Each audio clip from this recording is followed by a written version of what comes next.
big stick ideology, big stick diplomacy, or big stick policy refers to U.S. President Theodore Roosevelt's foreign policy.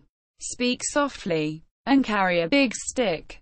Roosevelt described his style of foreign policy as the exercise of intelligent forethought and of decisive action sufficiently far in advance of any likely crisis.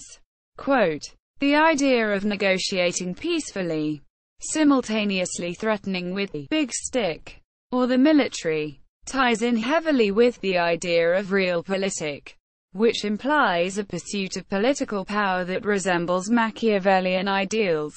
It is comparable to gunboat diplomacy, as used in international politics by imperial powers.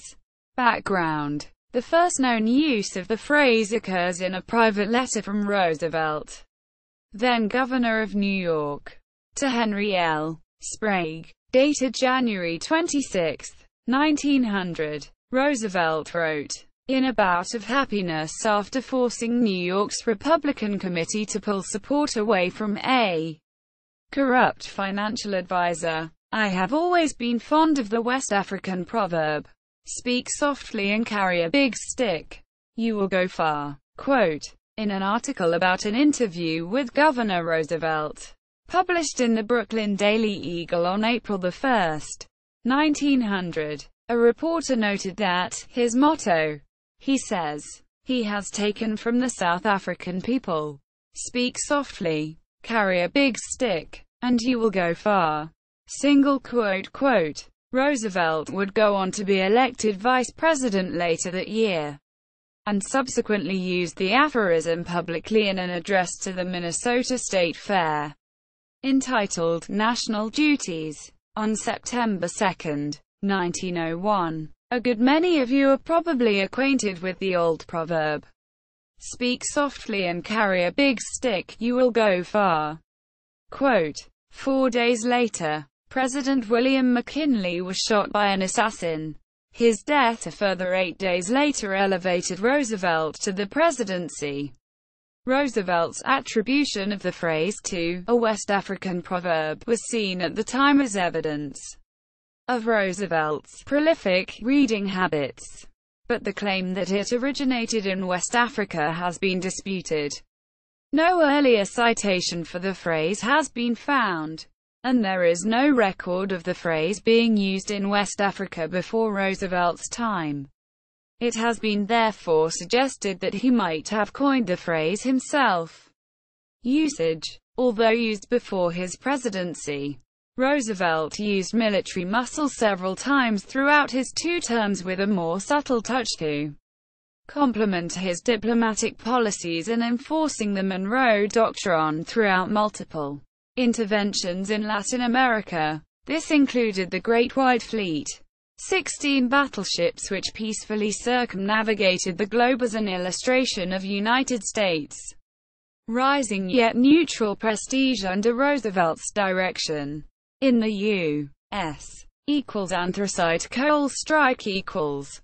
In 1902, 140,000 miners went on strike, wanting higher pay, shorter work hours, and better housing. They were led by John Mitchell, a fellow miner who formed the United Mine Workers, UMW. The mining companies refused to meet the demands of the UMW and contacted the federal government for support.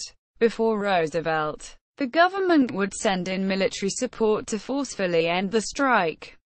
But during Roosevelt's terms, this strategy was not used. After the companies called for assistance, Roosevelt, fearful of the effects a coal shortage would have on the economy of the time, decided to host a meeting in the White House involving representatives or delegates of the miners and the leaders of the mining companies. Mitchell, after returning from the White House meeting, met with the miners and drew a consensus. The miners decided not to submit to political pressure and continue on with the strike. Roosevelt then decided to bring in the military, but instead of forcefully ending the strike and restoring power to the mining companies, He would use the military to run the mines in the public interest.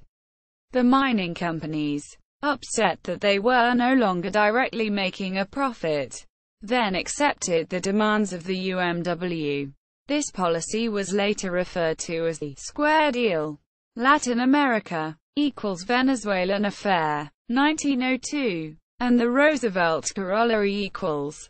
In the early 20th century, Venezuela was receiving messages from Britain and Germany about acts of violence against the liberty of British subjects and the massive capture of British vessels, who were from the UK, and the acts of Venezuelan initiative to pay off long-standing debts. After British and German forces took naval action with a blockade on Venezuela. 1902-1903. Roosevelt denounced the blockade. The blockade began the basis of the Roosevelt corollary to the Monroe Doctrine. Though he had mentioned the basis of his idea beforehand in private letters, he officially announced the corollary in 1904, stating that he only wanted the other republics on this continent to be happy and prosperous. For that goal to be met, the corollary required that they maintain order within their borders and behave with a just obligation toward outsiders. Most historians, such as one of Roosevelt's many biographers, Howard K. Beale, have summarized that the corollary was influenced by Roosevelt's personal beliefs as well as his connections to foreign bondholders. The U.S. public was very tense during the two-month blockade, and Roosevelt requested that Britain and Germany pull out their forces from the area. During the requests for the blockade's end, Roosevelt stationed naval forces in Cuba to ensure the respect of Monroe Doctrine and the compliance of the parties in question. The doctrine was never ratified by the Senate or brought up for a vote to the American public. Roosevelt's declaration was the first of many presidential decrees in the 20th century that were never ratified. Canal diplomacy The U.S. used the big stick during canal diplomacy. The questionable diplomatic actions of the U.S. during the pursuit of a canal across Central America. Both Nicaragua and Panama featured canal-related incidents of big stick diplomacy. Proposed construction of the Nicaragua Canal. In 1901, Secretary of State John Hay pressed the Nicaraguan government for approval of the canal.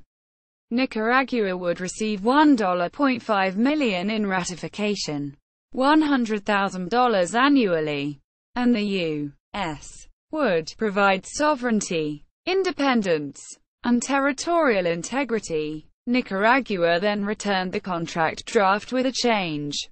They wished to receive, instead of an annual $100,000, $6 million in ratification. The U.S. accepted the deal, but after Congress approved the contract, a problem of court jurisdiction came up. The U.S. did not have legal jurisdiction in the land of the future canal. An important note is that this problem was on the verge of correction, until pro-Panama representatives posed problems for Nicaragua. The current leader, General José Santos Zelaya, did not cause problems, from the outlook of U.S. interests. Construction of the Panama Canal.